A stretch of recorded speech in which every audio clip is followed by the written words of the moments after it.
अफगानिस्तान पर तालिबान के कब्जे के बाद से आए दिन अफगानिस्तान के हालात बिगड़ रहे हैं।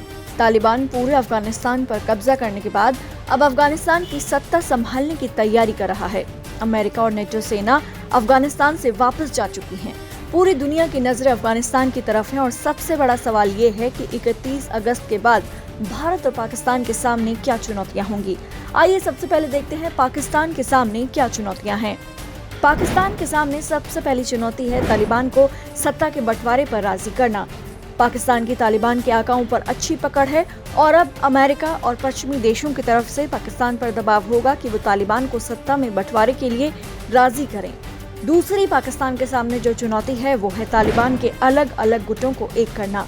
तालिबान में फिलहाल अलग अलग सशस्त्र गुट हैं और अब अफगानिस्तान की सत्ता में सभी अपना हिस्सा चाहेंगे। ऐसे में इन सभी गुटों की महत्वाकांक्षाओं को दरकिनार कर इन्हें एक रखना पाकिस्तान के लिए एक बड़ी चुनौती होगी। पाकिस्तान के सामने तीसरी चुनौती होगी गैर तालिबान गुट की नई सरकार में हिस्सेदारी सुनिश्चित करना।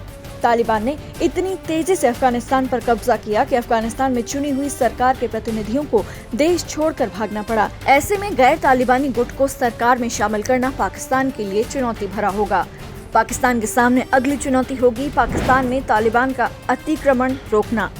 अफगानिस्तान में जब अमेरिका ने हमला किया था तब बहुत से तालिबानी भागकर पाकिस्तान चले आए थे और अब जब पाकिस्तान के पड़ोसी देश अफगानिस्तान पर तालिबान का पूरी तरीके से कब्जा हो गया है तब पाकिस्तान के लिए अपनी सरहदों में तालिबान को घुसने से रोकना एक बड़ी चुनौती होगी। आइए अब नजर डालते हैं कि भारत के सामने अफगानिस्तान में अब क्या क्या चुनौतियां होंगी। भारत के सामने सबसे बड़ी चुनौती ये है कि उसने तालिबान को अभी तक मान्यता नहीं दी है। भारत ने अब तक तालिबान को मान्यता नहीं दी। अफगानिस्तान में तालिबान पर भारत देखो और इंतजार करो की नीति पर ही चल रहा है, लेकिन ऐसा कब तक जारी रहेगा ये देखना होगा। भारत के सामने दूसरी सबसे बड़ी चुनौती है तालिबान के आतंकी गुट से रिश्ते। तालिबान के अलकायदा जैसे कई आतंकी गुटों से रिश्ते रहे हैं। ऐसे में भारत के लिए तालिबान के साथ रिश्ता बनाना काफी कठिन हो जाता है। भारत के लिए तीसरी सबसे बड़ी चुनौती होगी पाकिस्तान और चीन से रिश्तों का नया दौर।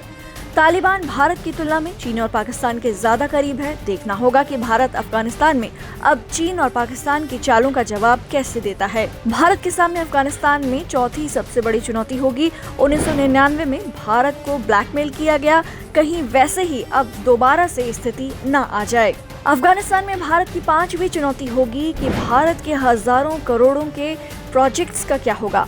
भारत का अफगानिस्तान में करीब $3 बिलियन का निवेश है और भारत को अब अपने अफगानिस्तान में हजारों करोड़ के प्रोजेक्ट्स की सुरक्षा की चिंता सता रही है। भारत के सामने छठी सबसे बड़ी चुनौती है तालिबान का आतंकी अतीत। तालिबान पर खुद अभी तक आतंकी संगठन होने का लेबल चस्पा रहा है। साथ ही तालिबान का खुद का एक लंबा आतंकी इतिहास भी रहा है।